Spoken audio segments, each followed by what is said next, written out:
Welcome back to Let's Play The Legend of Zelda, A Link Between Worlds. Before us is the door to the throne room, where Hilda and Yuga Ganon and Zelda await. Time to put an end to this crap! Ah, it just takes us straight here to her study. And we can even go back in here if we want.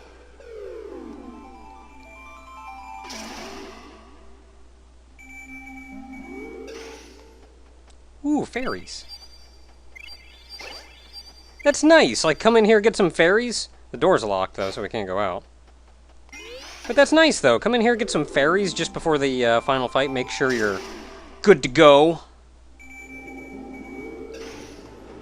Meanwhile, this one's seen better days.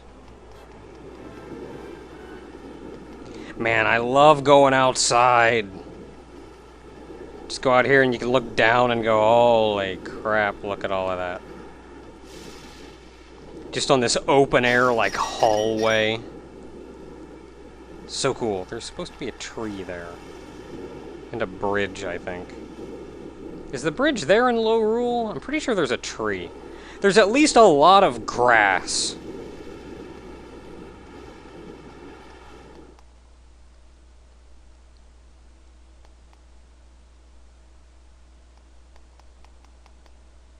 Hilda.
Oh, son of a gun, I knew I didn't trust your crap.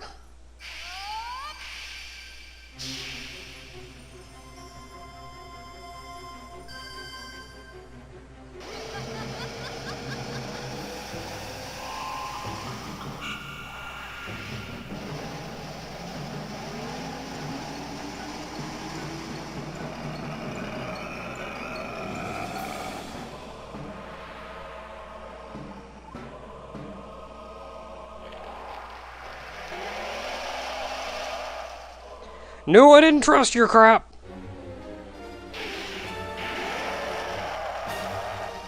Alright, the key to winning is to stab him. He's got a couple different attacks. He's got a charge, which leaves him pretty wide open as long as you dodge to one side. He's got a single stab, which you can get a couple hits on before he disappears. And he's got a swipe where you just want to get the crap away from him. If you look at how he's charging his attack and how he readies himself, you'll know which attack he's going to do.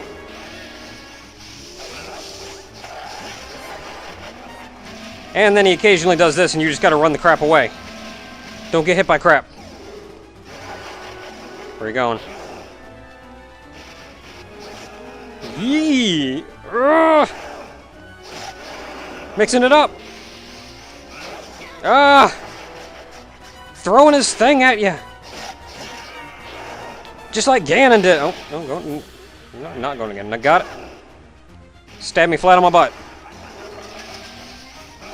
Honest to goodness, this thing is like the hardest thing to dodge. Because he just moves.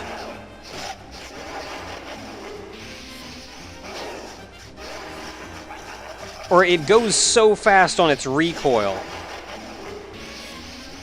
Yeah! Like, when it's going out in the first place, it's actually pretty easy to dodge for the most part.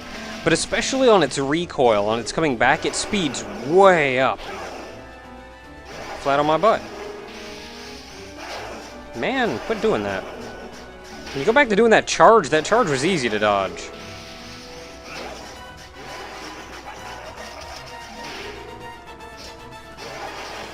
I think I hit him. I didn't hit him. Okay, you got a good, like, 3-4 hits in. Just gonna stab you a bunch.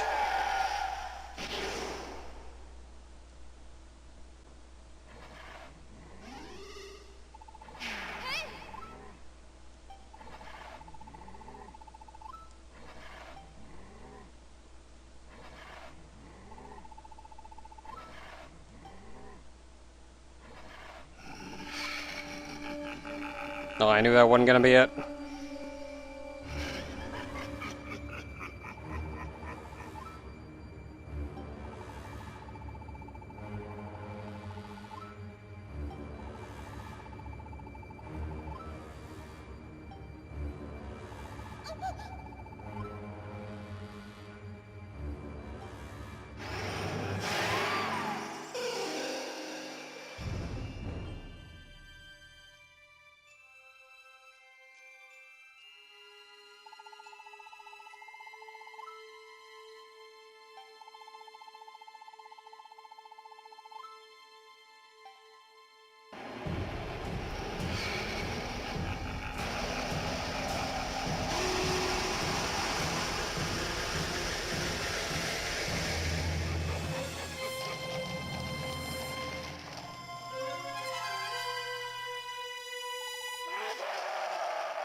Two against one, eh? I like those odds. I'm the main character. You think I'm gonna lose? Now, as powerful as he is, you cannot hurt him. However, he can hurt himself. Gotta bring out the good old dead man's volley. Bringing it back. It's actually a little bit tricky to do in this game because it changes velocity as it's flying at you.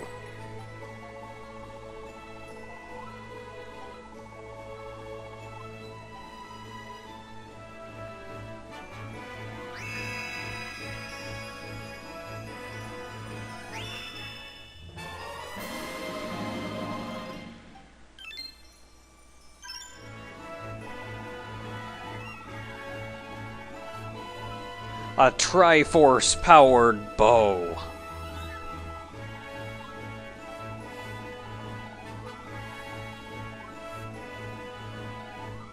You got it, princess. I'm gonna wreck him so hard. Hey, dude. Oh, he's pushing it back. He's pushing it back. Oh, dang. You know what? You got a big old glowing eyeball in the middle of your back. Let's see how well this works out.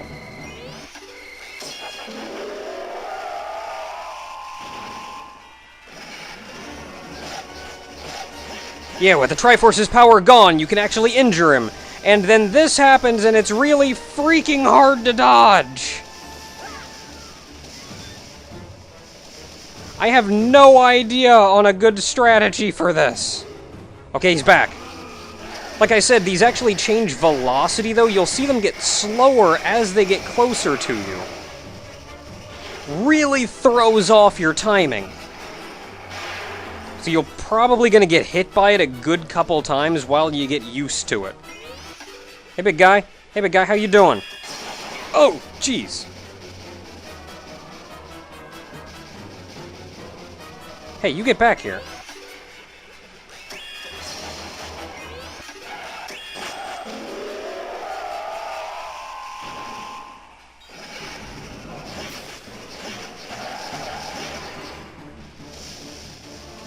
I don't know how to handle this crap, because they come out of nowhere, and then they fly into me. Fire bats, fire bats. Bringing the fire bats back from Link to the Past too, though, man. Like in a brand new, interesting way, but they're back.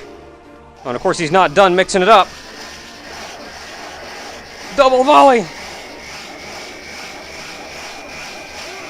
Yeah!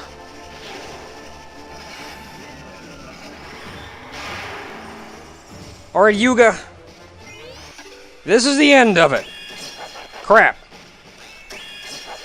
Crap. You know, this room...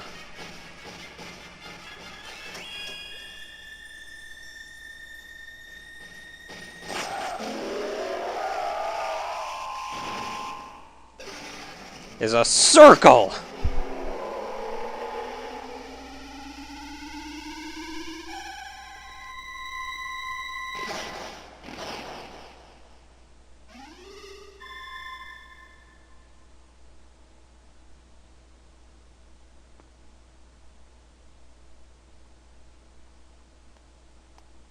You... she'll be alright for a second, I guess.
I think we do.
And thus ends The Legend of Zelda: A Link Between Worlds. This game has done a lot to be an absolutely wonderful game that I do enjoy very much. The biggest thing that it's done that I am very grateful for is being as open-ended as it is. In being as open-ended as it is, you're given so much room to explore, so much freedom to go and do what you please, when you please, to find things for yourself. They never handhold you through anything. You have to go out and search and explore and figure out how to do that on your own. And that is something we have not seen out of a Zelda game in a very long time. And not only that this game did it, but that makes me excited for future Zeldas, knowing that they may be more alright with doing that instead of hand-holding you through the games. There's so much else they did, be it in the dungeon layout and the use of the items that I think the creation of the puzzles that I thought was super cool. I liked the running around, I liked the stabbing guys. It felt good. There are, of course, few qualms that I have with this game, which I mentioned before. I believe the biggest one that I've said is because they give you all the items in exchange for rupees, there are so many rupees hidden around the land. Even once you get into dungeons, 98% of the chests you'll find are rupees. Sometimes it feels like they just put in more chests than necessary. One of the few reasons I collect all the chests in the dungeons is because they mark them on the map. And I'm a completionist. I want to get all of those chests because they're marked on the map and they go away when I get them. But, like, do I actually care what's in any of the chests? Not really. With that said, they did do a little bit better with that once you went into the Dark World. Because once there was generally something good in each of the dungeons. It wasn't quite as nice as a fancy new item, because usually they were either power-ups or something, an improvement on an existing item, so it's not really something new. Or something that would combine later to be something greater, such as the 4 Master Ores spread about. And it's neat. It's certainly a lot better than just leaving rupees in the dungeons. I'd still like to just find something really cool in there, though. Another couple qualms. One qualm that I had initially was that the dungeons always felt very much smaller than the dungeons in Link to the Past. And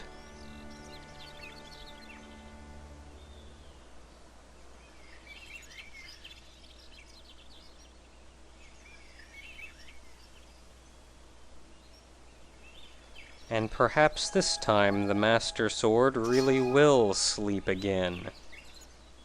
Forever.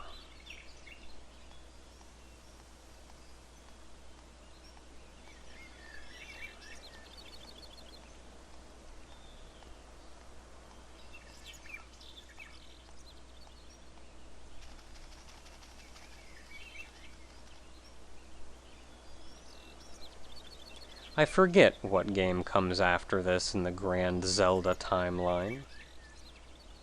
Oh well. One complaint that I initially had with the game was that the dungeons felt smaller than they were in Link to the Past. And I think having played through it again now and actually comparing how long it takes me to get through the dungeons, they don't. or they're not smaller, they're not shorter. If anything, they're longer than they were in Link to the Past. What I was comparing was not length, but number of rooms. And Link Between Worlds most certainly has fewer rooms per dungeon than Link to the Past did. But each room in Link Between Worlds is much larger and more involved and takes you longer to get through it than in Link to the Past, which frequently had small rooms that you would kill maybe one enemy and just pass through it. And when I've mentioned a couple times a dungeon being dungeony, a very dungeony dungeon, I'm kind of meaning the Link to the Past style of dungeons, which is a style that I like. That doesn't mean I don't like the style in this game, or even necessarily prefer one to the other, but it is a very different style. And I do rather enjoy the more dungeony dungeons from Link to the Past. The dungeons in this game are very much of the present Zelda style, where they're more overtly puzzle-based and the like. Which actually leads me to another issue. Now, this is something that never bothered me, but a number of the people in the comments have mentioned it, which is that this game doesn't feel like it has an identity of its own, since it's taking so much from Link to the Past. And to be honest, I don't necessarily agree with that. It is a very obvious sequel to it, taking place in even the same map overall, but I feel like, given the dungeon layout and how the overworld has changed, especially once you get to Lorule, this game feels very different from Link to the Past. And that even then goes also to the style of dungeons, which I mentioned before, which don't even begin to feel like anything that you encountered in Link to the Past. I think my problem isn't so much that this game doesn't feel like it has an identity of its own, but instead that it feels like it's in an odd in-between, where it both has an identity of its own, but not quite enough of an identity of its own. Or it feels like it's tipping its hat to Link to the Past, but not quite enough. Like it can't decide whether it wants to be a real hat tip to Link to the Past or its own thing. Because visually, it's very, very much like Link to the Past. But in the actual gameplay, not at all. The overworld, again, visually, looks very much the same as Link to the Past, but once you start getting into any gameplay, the way Link feels and moves about on the screen, and the way you use the items, and how quick everything is, and how snappy everything is, and the way you progress through the dungeons, and even some of the humor and a little bit of the style of the writing of the game is very much a present Zelda style. Whereas, aesthetically, given the world and even some of the boss designs, it's very much Link to the Past. And honestly, I think I would have preferred if they'd pushed it just a little bit more in one direction or the other. And I think one notch for that is even in Lorule. Clearly, with Lorule, they wanted to make it its own thing, because they split the map up, you play through it very differently, you go to and from it very differently from how you did in Link to the Past, but it's styled so similarly after the Dark World, even with the exact same enemies as was in the Dark World, and honestly that doesn't make much sense. I feel like, especially if they'd taken that little bit of the Dark World and pushed it to be a little bit something different. Maybe still a little similar to the Dark World, but clearly not, where Lorule here is honestly just a transformed Dark World. But I've rambled on enough. The game has a couple issues with it. A couple things I would maybe like to see tweaked or changed or the like to make it that much better. But it is a very good game and a very fun game, and I have enjoyed running through every second of this. And the game, as I've mentioned before, gives me hope for what we'll see in the future Zeldas. How about that open world Zelda that we have news coming up on? How about that crap? Until next time, everyone.